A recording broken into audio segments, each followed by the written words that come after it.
Hey, so it's Friday, time to make another video, and we're going to have a real swell time because we're going to be talking about a new product that is made just for you that likes to experiment and explore possibilities, and it's called Swelligant.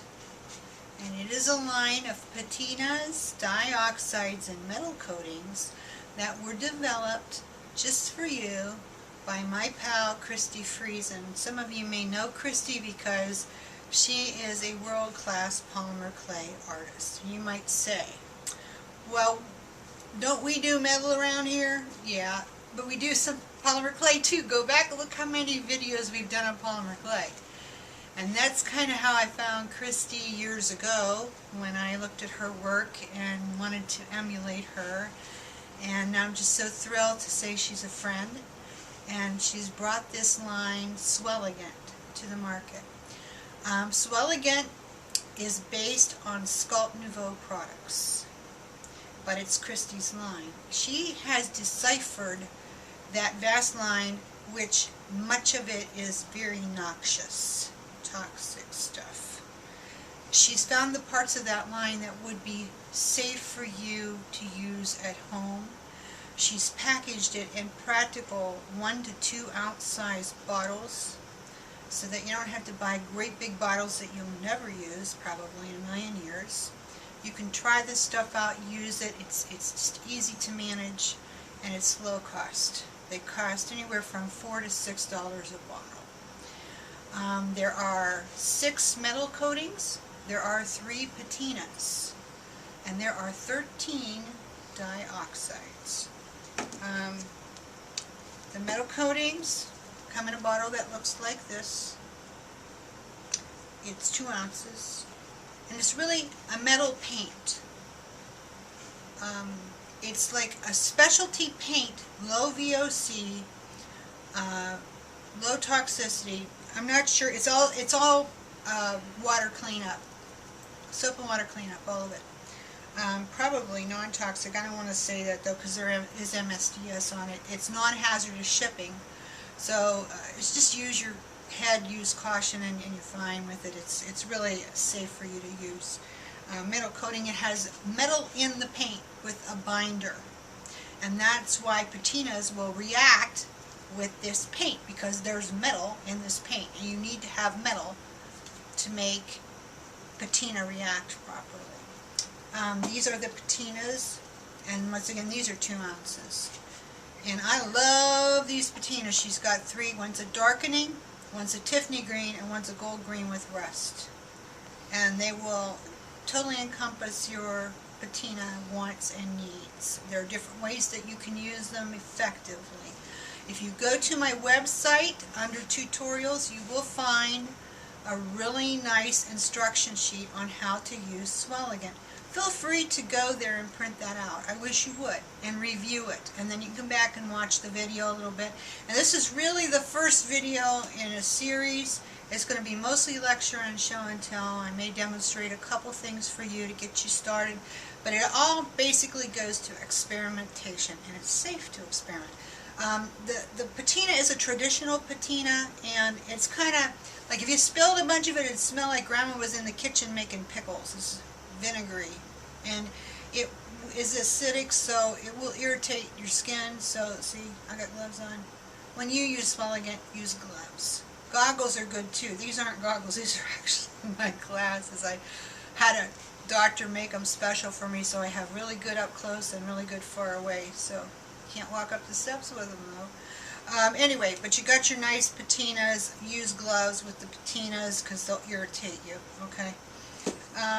Don't get them in your eyes. Goggles are not a bad idea. I have some goggles over my workspace. I haven't found I needed to use them yet, but if you start dyeing chain, you might, and that's a whole nother thing. Also, on my tutorials page, Lindsay Alford has done 2 tutorials. One's on dyeing chain. So go there, print that out, and it'll get you started. Dyeing chain is awesome. And also then you have the dioxides, which are 1 ounces. They go a long way. These are dyes. Swelligant works on polymer clay. It works on metal. It works on foam. It works on ceramic. It works on paper, wood, just about any kind of surface that you want to change it up, it'll work. But there's a certain procedure you use. Normally you put the metal coating down first, which is a paint, on, especially on polymer clay, or especially on foam or wood that's not metal underneath. Then you could do a patina over and it will react with the metal coating to make your funky patina. And then if you want to add a little color, the dioxide. If you want to use the dioxide alone, you'll heat your metal first. As far as the other things go, I have not experimented with anything except metal because metal is my middle name. That's what I do most of all is metal. But Christy says that you can put these things over top of polymer clay before you bake it and bake the pieces with it on. We'll explore that a little bit more later after I get some more instructions maybe from her. You can use the patinas by themselves, and I'm finding so far, we've had Swelligant on the site now for a number of days. The metal coatings are flying out of here, and so are the patinas, because they seem to be the most practical things for people using metal, especially the patinas. I'm finding, personally, I'm using them a lot. The metal coatings are really sweet because, you know how we use Gilder's paste to go over highlights on pieces of metal to give them, you know, a little bit extra color and texture and vibe? Well, you can do that with Swelligant, and you don't have the graininess or the stank of Gilder's paste. Although we're not going to stop carrying Gilder's paste. I love the stuff, but it's strong. It'll knock you. You know, it smells like shoe polish. The metal coatings have virtually no odor, and you can use them the same way as you would use Gilder's paste to highlight a piece of metal. You do need to seal Swelligant, and there are several ways you can go with that too. There is a clear sealant protectant that comes with it. It is completely matte. You need to use it in very thin layers. I have also found that once a piece is cured, that Krylon matte acrylic spray paint or gloss or satin, however you want it to look, works really well too. I also found that Renaissance wax works very nicely to seal this product, whereas it doesn't work so hot over Gilder's paste. But it does work over Swelligant, and I'm going to show you that because I have a bunch of pieces that I have sealed with Renaissance wax and one I left unsealed that we're going to do together. So, basically, I've told you the starting points about this line and all the good stuff. You can go to the site, print out the tutorial with the instructions, you'll get more. But after that having been said, I think the basic thing we need to do is work with it. So come on over to the workbench. I've got things laid out. You need very few tools, equipment, stuff you've already got in your workshop. So let's get started. Okay, so there's just so much to say. I hope that I can say it in the next 12 minutes or so we don't have too big of a video. But you can see all these nice examples of things that I have done with Swelligant. Most of them started out as raw brass, just like this, raw brass. This piece is all Swelligant. I did the back on this one too.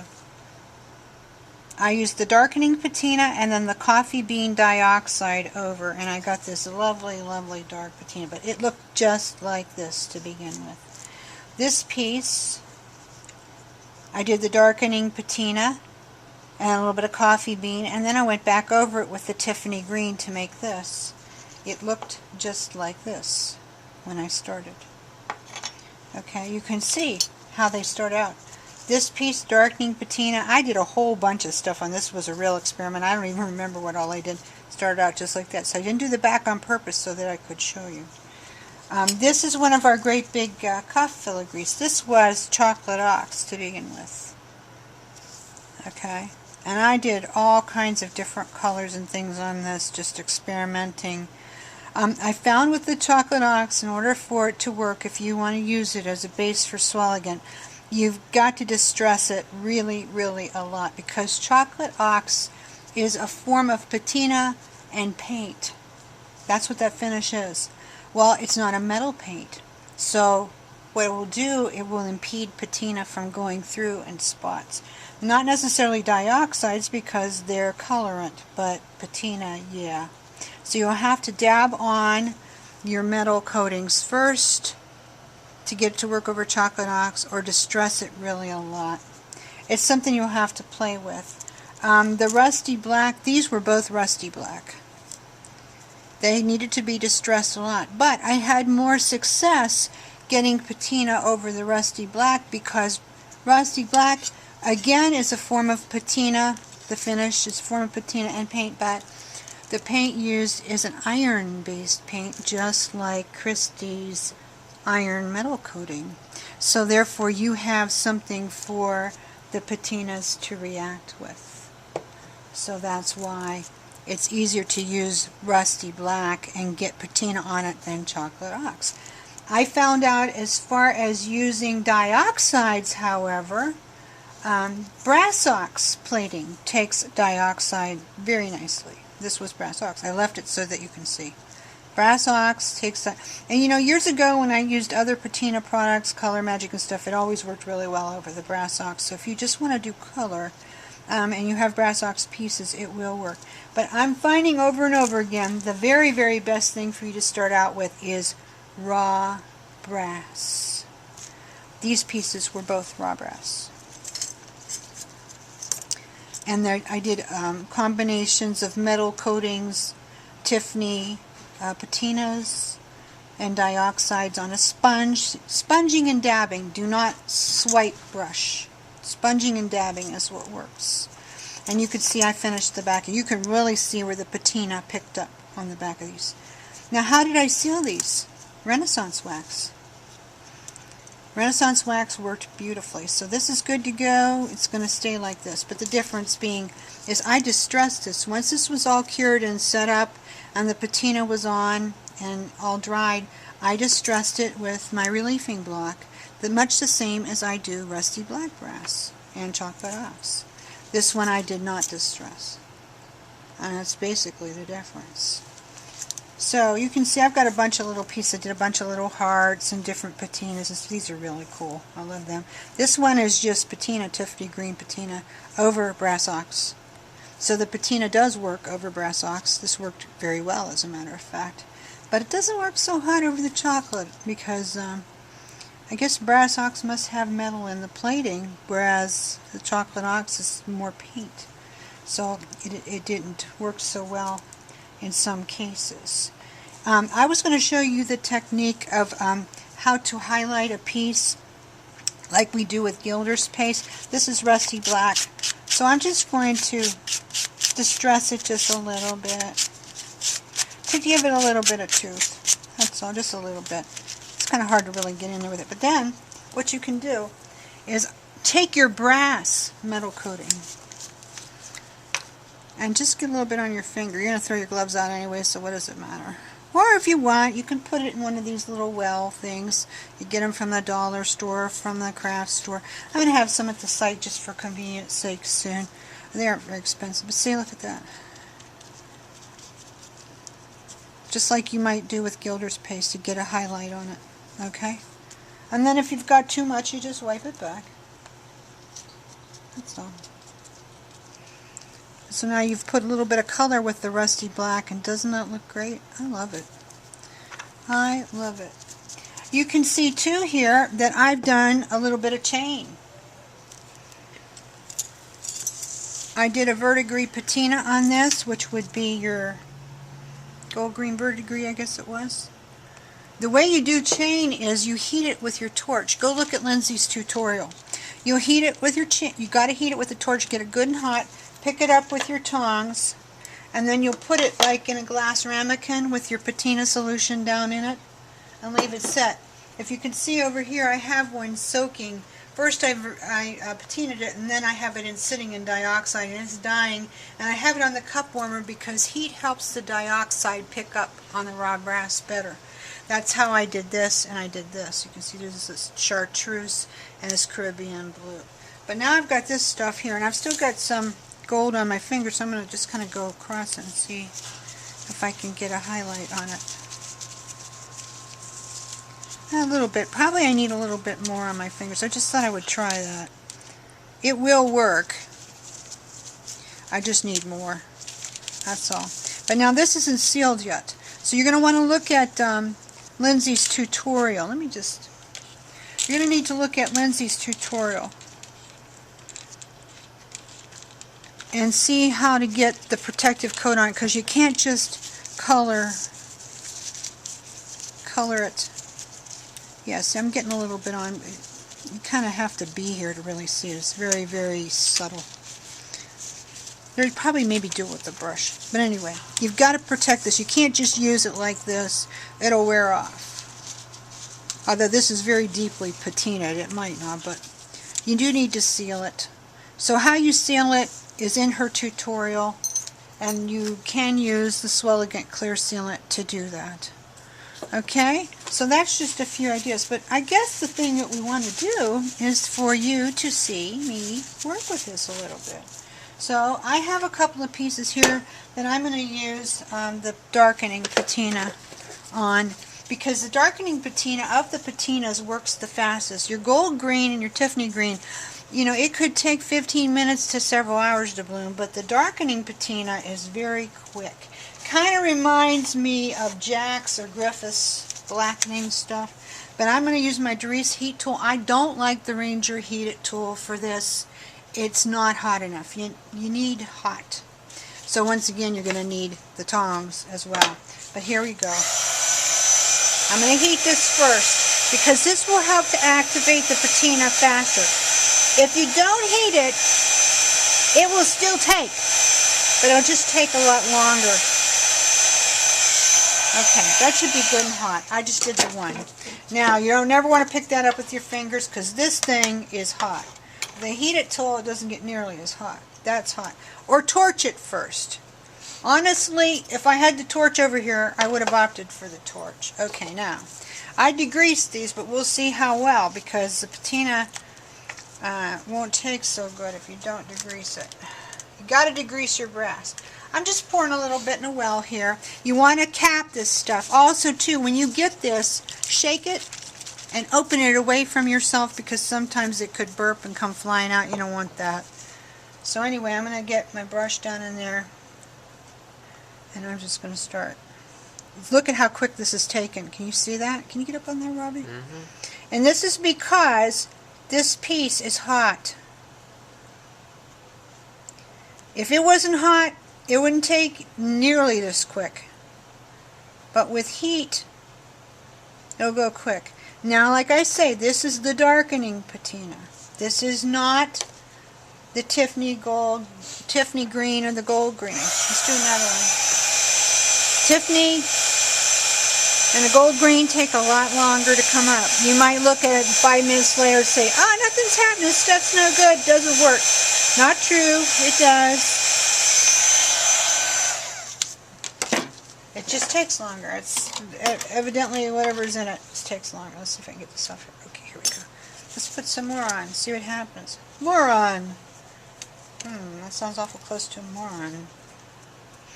Okay, now don't have quite as much on my brush, so I'm just dabbing this, and that way it'll be a little finer. In fact, maybe I'll steal a little bit from here because we don't waste it. I don't want to run out of Swelligant before I got started, hardly. I already had to reorder this stuff, guys, and I'm happy to report that the shipment showed up today, because Christy took care of that herself for me. She knew I was making the video today, and I hope she likes the video. Hi, Christy. Hope you like the video. So she knew we were going to need product. Now this one's not taken quite as fast. I probably didn't have it as hot. But that's okay, because that's what's so cool about Swelligant, is you just experiment and you explore what works for you and what you like the best. Okay. Now, I don't know how dark this is going to take so quick, but for the sake of time, I want to show you with patina, you have to stop the action. And the way you stop the action, you always keep a bowl of water. You can see I've got my bowl of water close by. So I'm going to dump this in the water and see if we still got patina. And I believe we do. Yeah, we sure do. But by doing that, I just stopped the action on that. So it's quite dark. So now I'm going to blot. Oh yeah, this is dark as can be. So now what I can do, normally you'd want to let this set for a while before you started burnishing it back. I might just do it with I don't even need the reliefing block. I'm just going to do it with this, just so you can see the integrity of the metal underneath. You just take this, but you can see, isn't that cool? How quick did that happen? Very good. So you could go on and on with all kinds of stuff. So we're going to run out of time here, but I do want to show you how to seal a piece with Renaissance wax before we get kicked off of YouTube. So I certainly have not shown you everything about this line, but a lot of it goes to experimentation. A lot of this stuff I'm finding out myself. You will too, but it's cool to do that. Here I've got some Renaissance wax on my thing. I've showed you how to use Renaissance wax how many times? This was a piece I patinaed yesterday. And I'm just going over it, just rubbing it in. Now what's happening, you can see it's really deepening. You could say, oh, Brenda Sue, you just wiped it all off. This was rusty black underneath, you can see. No, I didn't.